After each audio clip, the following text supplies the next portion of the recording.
بسم الله الرحمن الرحيم أصحابته دمانتنا بنجي سلام يا ما توحنا halkan idinku soo fadhiistay ballan xoga yar idinka siiyo feedback ka soo noqday Cabdiraxmaan wiilkii Reteriyaanka ahaa ee hooyadii baadi goobiyay muddada 15 sanadood arag horta Cabdiraxmaan markii ugu horeysay uu Eritrea ka yimi wuxuu sitay xog sax ah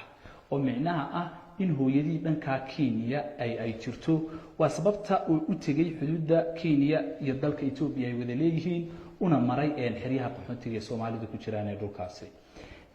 laakiin waa iska ogtiin Soomaalida waa dad dib badan baa ku jira dad xun baa ku jira wiilka yar way waaleen waxbay ka deeyaan waxa jirta dad qofkii dhibaataysan xataa wax ka sii deeyay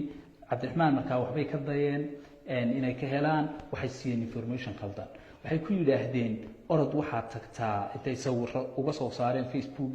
hooyada waa ogaadeen waa reer Cabdulle waxa tagtaa jigjiga halkaas oo Cabdiraxmaan ka soo noqday dhowr kun oo kiiloomitir weeye jigjigu yimi jigjiga hadana mar labaad information khaldan baa la siiyay waxa lagu yiri hooyada waa Isaaq magaceedina waa kaas magac buusita markii hore magac waxa laga soo siiyay doolow meesha la yiraahdo xuduudda Kenya Ethiopia Cabdiraxmaan wajaal yimi markii wajaal yimi markaa Cabdifataax Saciid maalin sheegay itusay muuqaalkiisa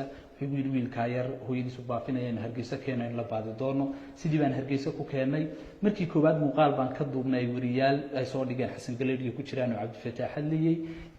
wax feedback laakiin kama soo noqon oo maanu helinin markii labaad waxaan ka diyaarinay markaa sidoo Hargeysa uga raadinayay hooyadii oo runtii wiilka yartan murugada ula qaybsan waalidkiina ugu helo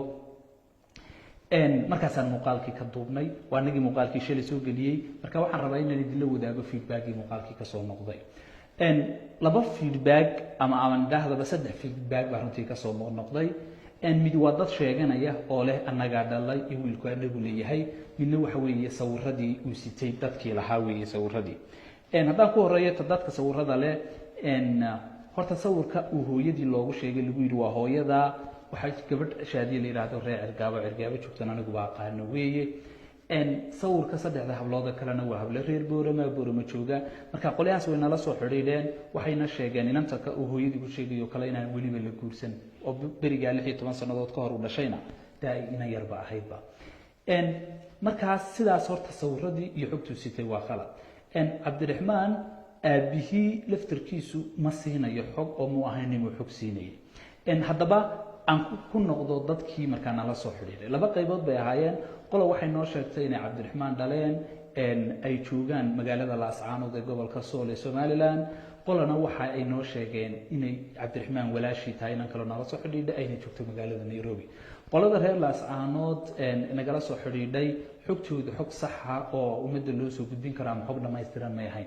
laakiin inanta Nairobi nagala soo xiriiray waxay nagu tiri walaalayaan information ku wiilka waa ka khaldan yahay wiilku waa aniga walaalkay laba hablood baan kula dhalanay walaalaa anagu Soomaali baan nahay laakiin isagu waa Eritrean ayay inantaasi nagu tiri oo xogtaas waa ka khaldan tahay waxaan u sheegay markaa in wiilku sitay sawiradii uu sitay magaci hooyadii oo afran uu sitay magaca abtigii oo afran uu garanayo magaca walaalihiiso ay qoladii doonaysaa qolada kala tahay inantii markaan sidii ku kala tagnay aan helay xogtan kale ah inaan sawiradu sax ahayn xogtiina ay wax ka khaldan yihiin ayaan markaa inantii dib anigu la xiriiray xog baan ka qaaday waan wareystay inantaas waxay ii sheegtay in Cabdiraxmaan uu yahay walaalkii magaca Cabdiraxmaan la yiraahdana ay iyadu u bixisay waxay sheegtay in iyagoo yaryar aabaheed iyo hooyadeed kala tageen markii aabaheed iyo hooyadeed ay kala tageenna ay hooyadeed Ethiopia soo aaday nin guursatay ajnabi Eritreana uur qaaday marka ay dib Nairobi ugu soo noqotay iyadoo uur leh Cabdiraxmaan uu halkaas ku dhashay hooyadeed ay ku tiri hooyo maxaan u bixinaa wiilka maadaama laba hablood uu yahay walaalihii ay marka u bixiyeen magaca Cabdiraxmaan ayna taas u bixisay iyadoo yar waxay tiri maalmaha kamid ah anoo iskuulka ka yimi ayaa la sheegay in Cabdiraxmaan la qaatay uu aabihii qaatay oo markaas Nairobi kala tagay oo aabihii ka haystay maalinkaas sidaas ayay tiri horta Cabdiraxmaan maqalkiisa iyo muuqiisa ugu dambeysay dhowr sano kadib waxay sheegtay in hooyadeed shil gashay sidoo kale madaxa maskaxda wax ka soo gaadheen muddo 12 sano ahna ay dhakhtar Nairobi ku yaala ay ku jirto hablihii labadoodii habloodna ay markaa habriirahood kala qaateen waxayna taas sheegtay inay hooyadeed ugu tagaan dhakhtarka oo dhakhtarka lagu hayo hooyadeed maskaxiyana aanay okay ahayn jugtaa iyo soo gaadhay iyo shilkaa soo gaadhayna ay miirkeedii hooyadeed ku weyda ilaahay ha caafiyo ilaahay baan ku baryaynaa inuu caafiye waxay sheegtay muddo 2 sano ka hor markaa inay walaasheed raadisay ay walaasheed heshay inta muddada ilaa maanta shaqo gashay ay walaalkeed raadinaysay dad badan lacag kaga cunaan sida Cabdiraxmaan loo baadhanayay sawirada khaldan loo siinayay iyadana waxay sheegtay inay dad badan lacag kaga cuneen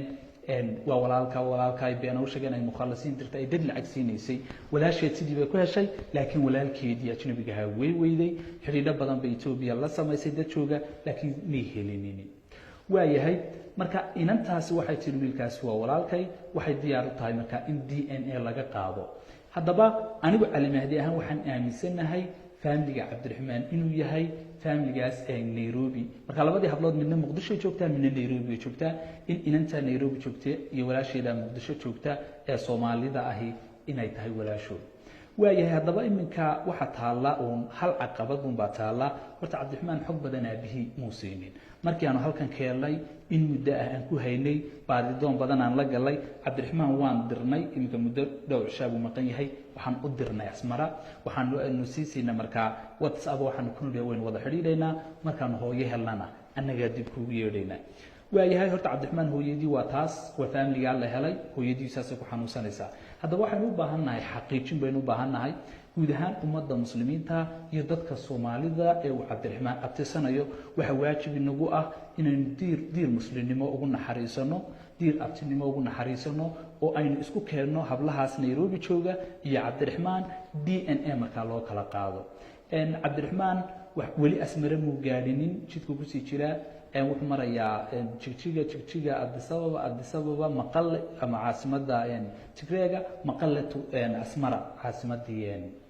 Eritrea marka iminka waxa hawsha inoo taalaatahay inaynu family-ga isku keenno sidoo kalena aynu DNA u kala qaadno hawshaas inoo taala sidoo kale hablaha sawirada lahana waxaan xaqiijinayaa inaanay ahayn family-ga Cabdiraxmaan sidoo kalena sawirada laga siiyay doolo si faahfaahin khaldan iyo warbixin khaldan la soo siiyay guud ahaan ummadda marka muslimiinta waxaan ka codsanaynaa marka ugu horeysa xiriir Cabdiraxmaan la soo sameeyana waan insha Allah waan idin soo sheegi doonaa inaynu DNA u kala qaadno hablaha yiri waa walaalkayo